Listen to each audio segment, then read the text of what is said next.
In Morocco and the Sahara, Social Bonds and Geopolitical Issues in 2007, I tried to explain the decisions at the origin of a regional conflict, the Sahara, the Western Sahara, and the consequences of these decisions.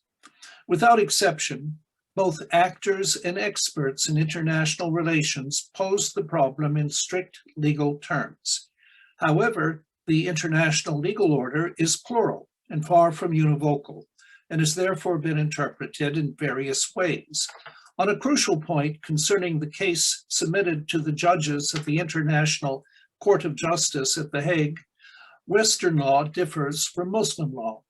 For Western law, the allegiance of tribes to the King of Morocco only reflects a religious bond.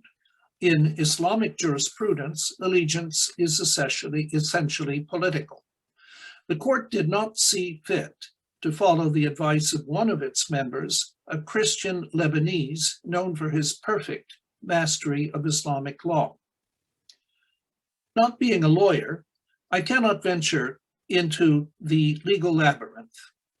Rather than losing ourselves in exegesis of commentaries and thus getting bogged down in the legal and administrative meanderings that have led to an impasse for half a century, I prefer to probe the experiences of populations, their individual and collective behavior, as well as the perception of their future and that of their children.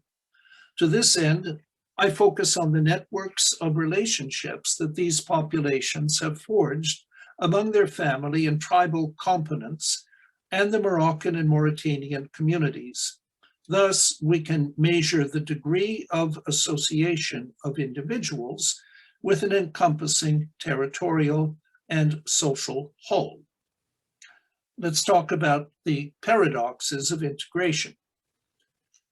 I believe that I was one of the first to raise a central problem, that of the integration of the Sahrawi population, who for centuries were essentially nomadic pastoralists and traders who developed their activities mainly with the Berbers of the Anti-Atlas and the plains of Wad Nun, the land of the Tekna tribes.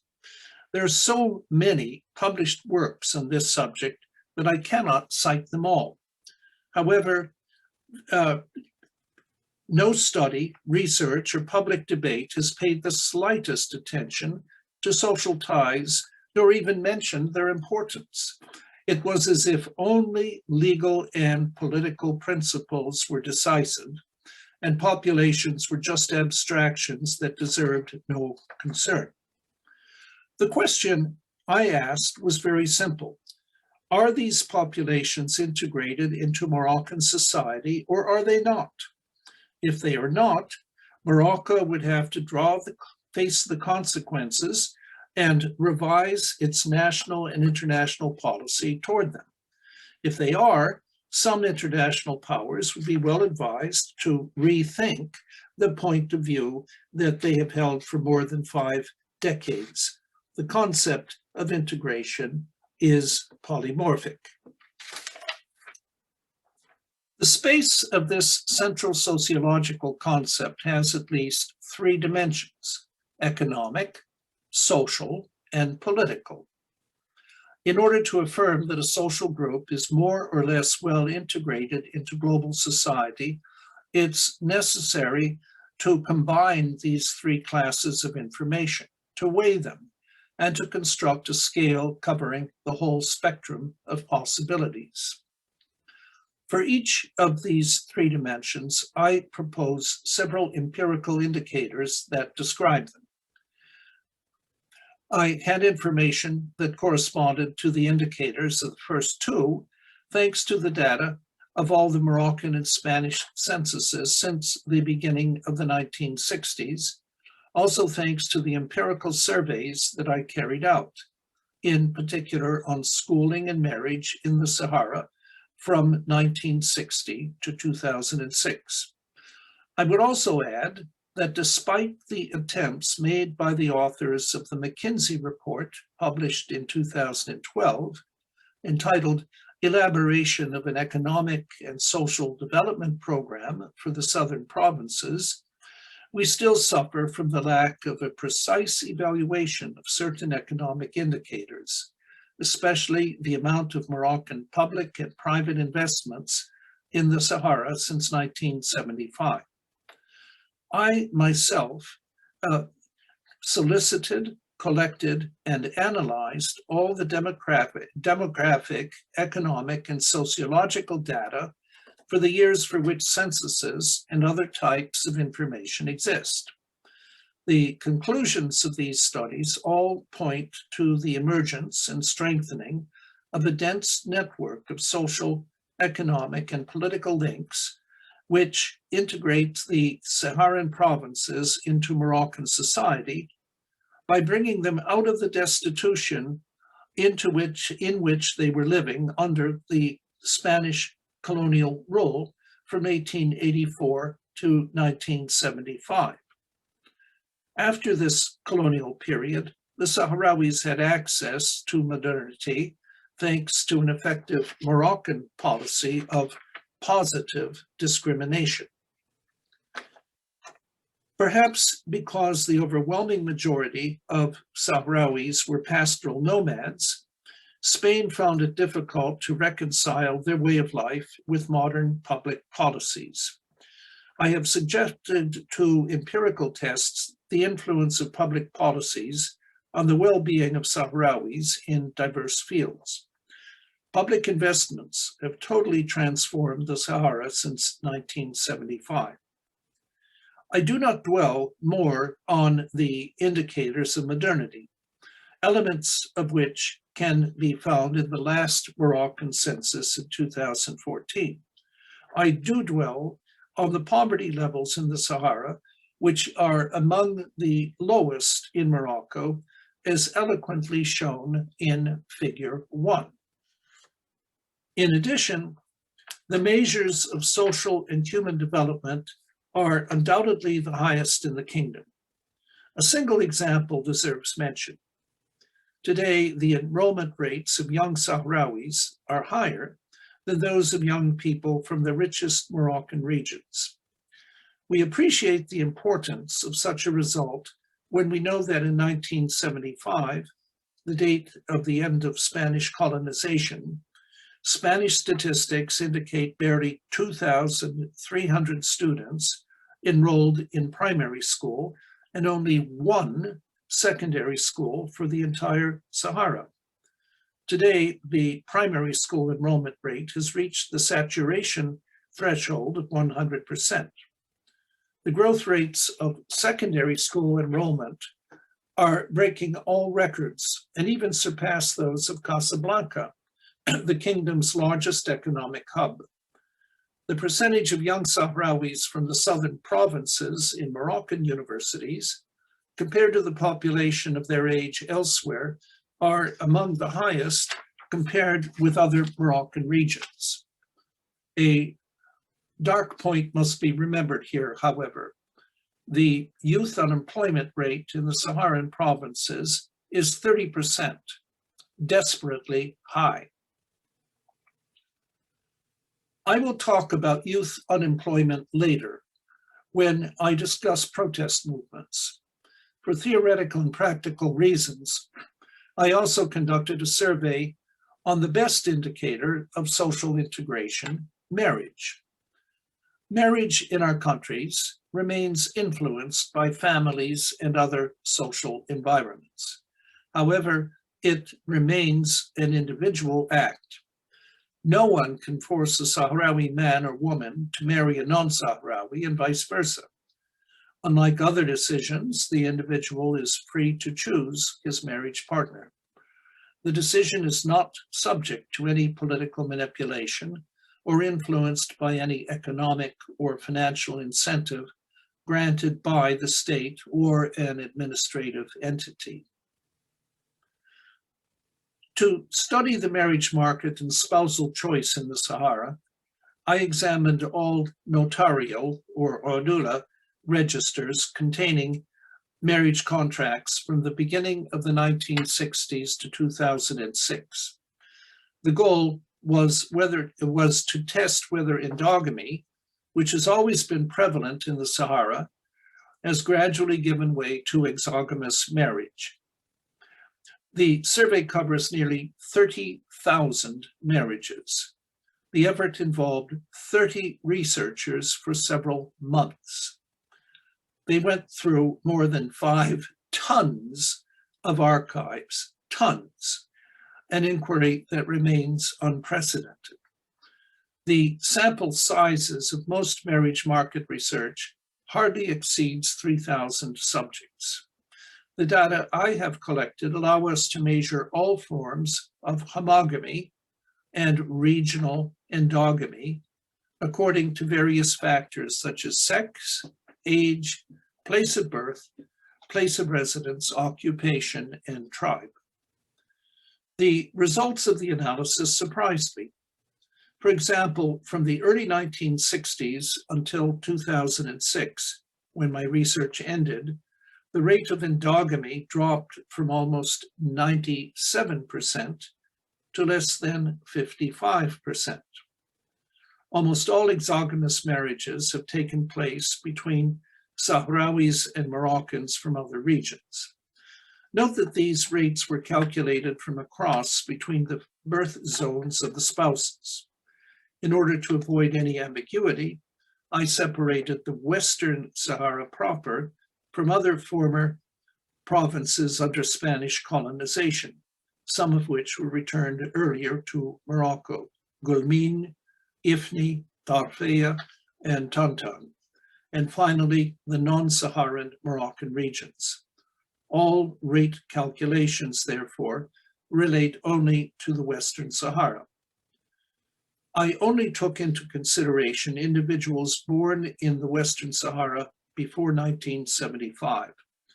I excluded other Moroccans who were born there after this date or who immigrated to the Sahara after 1975. The rates of endogamy or exogamy therefore only concern those born in the former Spanish Sahara, men and women who married. I limit myself to one of the most eloquent conclusions of the analysis of marital data, which I summarize in Figure 2. It clearly indicates that the rate of endogamy has fallen sharply and that the social mix between the Sahrawis of the Western Sahara and other Moroccans increased considerably during this period. The survey data and their analysis do not leave doubts about the congruence between this sociological research and the perception that the Sahrawis have of their links with other individual tribes in the south of Morocco, by which I mean the Hassaniya and Amazighi-speaking Tekna tribes. These links suggest that the most intense matrimonial exchanges are those taking place between the Saharans of Western Sahara and the Saharans of the other provinces of the Moroccan south. It's easy to offer an explanation. Indeed, the Sahrawis of the two large zones have similar tribal structures, a common secular history, and many shared values and practices, despite some local specificities. They are more socially connected than one might think. It's difficult to separate the inhabitants of the Sahara from other Moroccans. As for the political dimension, this is difficult to interpret. Any study on the Sahara suffers from a lack of data on the political dimension. I was unable to conduct an investigation into the choice for political integration of the Sahrawis in Morocco or their desire for independence. It seems difficult to me to replace a referendum. However, we have the electoral participation rates in the Sahara and some incomplete information on political protest. When I was conducting my first research on the region, I was initially struck by the high voter turnout rate in the 2002 elections in these provinces. It far exceeded that of participation at the national level. Should it be interpreted as an indicator of political integration? Not having older data to confirm the existence of a trend, a Sahrawi specificity, or quite simply a cyclical effect which would be due to local factors, I had not sought to formulate hazardous explanations. But on the occasion of revising the 2007 book for the second and later the third editions, I realized the obvious. The high rate of electoral participation in 2007, 2011, and 2016 in the three Saharan provinces definitely moves us away from the hypothesis of the exceptional nature of the result of the 2002 election. High voter turnout is indeed a general rule in this region, and its rate far exceeds the national average. This electoral behavior of the Sahrawi populations therefore constitutes a sociological puzzle, the generalization of which for other polls deserves to be tested and possibly explained. Figure 3 corroborates the previously advanced hypothesis that voter turnout rates in the southern provinces are consistently higher than the national average. It should be noted, however, that the abstention rate is increasing as it is elsewhere in Morocco, but also, of course, depends on local economic and social conditions.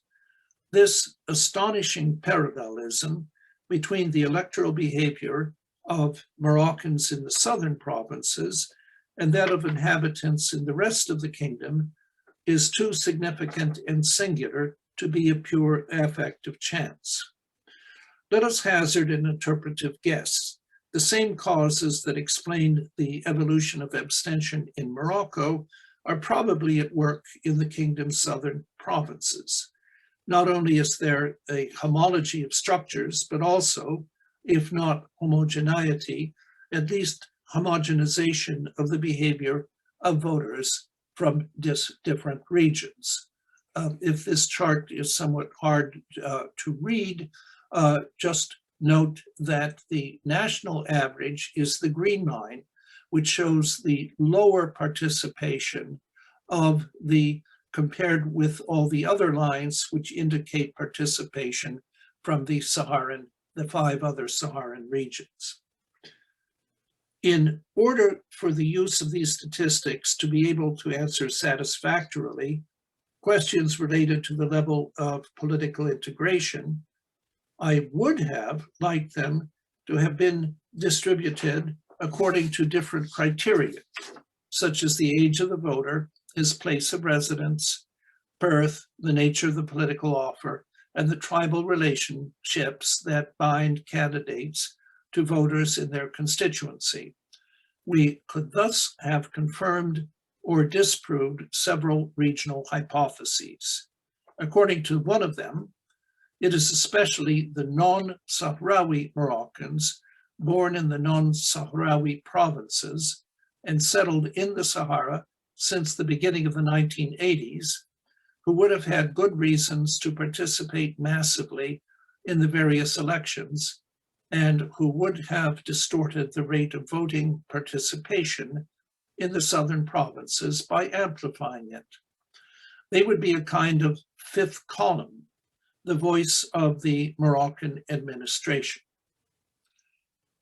Such an assumption is wrong in my eyes because the political battle takes place most often among the various Sahrawi personalities from these southern provinces.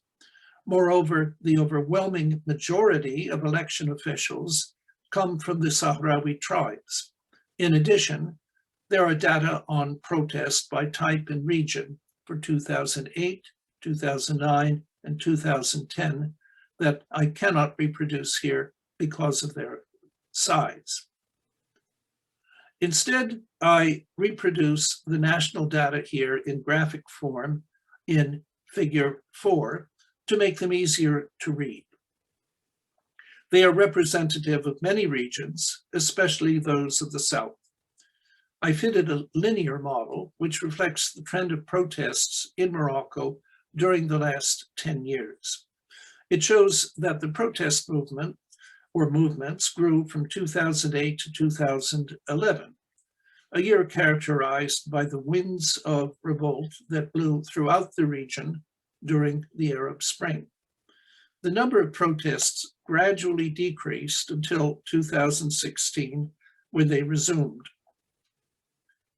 These are essentially social and economic more than political demands, although some wanted to see the Riffian movement, particularly following the death of the fishmonger Mohsen Fikri in Al Hoceima, crushed by a dumpster while trying to save his goods, confiscated for administrative reasons by a local agent of authority. As a case similar to the Tunisian itinerant merchant Mohamed Bouazizi that started the Jasmine Revolution. Likewise, the protest events in Gerada, a city located in the east of Morocco, seems explained by economic causes, the closure of a coal mine considered dangerous. The Riffian protest cannot be so explained because the Rif has benefited from considerable state investment, and its level of poverty is certainly not the highest in Morocco. Indeed, the multidimensional poverty rate in Al Hoceima province is far lower than in many other regions in Morocco. Certainly, the data are poor and do not tell us anything directly about the political behavior of citizens. For lack of anything better, however, nothing prevents us from using them to assess political protest, and especially one of the aspects of relations between citizen and state. The hypothesis that I tried to test is that the economic and social modernization of Morocco has led to increased levels of protest. Some Moroccans assume that the omnipotent state can solve all their problems. The negligence of the administration should be recognized. These perceptions are not foreign to the wind of revolts blowing on the Sahrawi youth, as well as many others. This social category of young people has certainly benefited from many advantages. However, Sahrawi youth currently experience one of the highest unemployment rates in Morocco, and above all, a disenchantment with expectations. Faced with the torments of uncertainty about the future and the relative frustration of young unemployed graduates when they compare themselves to their elders, the administration has failed in its mission by ignoring these new realities. We cannot explain social movements by the sole factor of unemployment, or even of considering it as an essential determinant. Moreover, the employment statistics do not seem to point in this direction. They are partially independent of the protest movements, which have experienced a lull since 2011. As shown in figure 5, the unemployment rate is decreasing among urban dwellers in the Sahara as among rural dwellers, but on average falls more among the former than among the second. As far as we allow ourselves to draw conclusions from the sparse data on protests between 2008 and 2010, we observe a slight negative correlation between protests and unemployment. Well, protests increase appreciably, unemployment decreases significantly, regardless of the level of education of individuals. Paradoxically, we know that it is the individuals who have benefited the most from the largesse of society who have experienced a strong social mobility, thanks in particular to the improvement in their level of education compared to that of their elders. They are the quickest to demand a taste of more open societies and social advantages. Therefore, they are irritated by the slightest privation and criticize political power for its ineffectiveness and inability to respond to their growing expectations. In the past, the selection of local elites, the notables, was based on their status and ability to mobilize members of their tribe. These elites, or their children, managed the members of the tribe to which they belong. In return, the notables received benefits granted by the administration in the form of appointments to administrative posts, housing assistance in particular.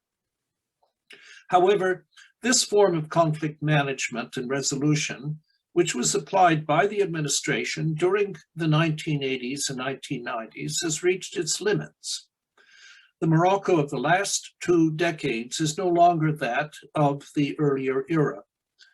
The urbanization of the southern provinces is considerable, and the notables can no longer assume the roles they once played. Their capacities for mobilization are becoming more and more limited in the face of resistance from members of their tribes, especially the youth, notwithstanding the persistence of patronage.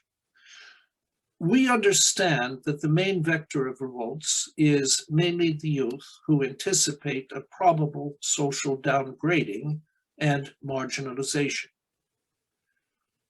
I would like to emphasize one of the most important political consequences to derive from this study. It seems obvious to me that today, the tribe does not play the same role as in previous decades. It would be a mistake to pursue an obsolete policy which no longer corresponds to the current reality. To conclude, in my opinion, this is one of the reasons for the latest protests by young people, often university graduates in the Sahara. Thank you.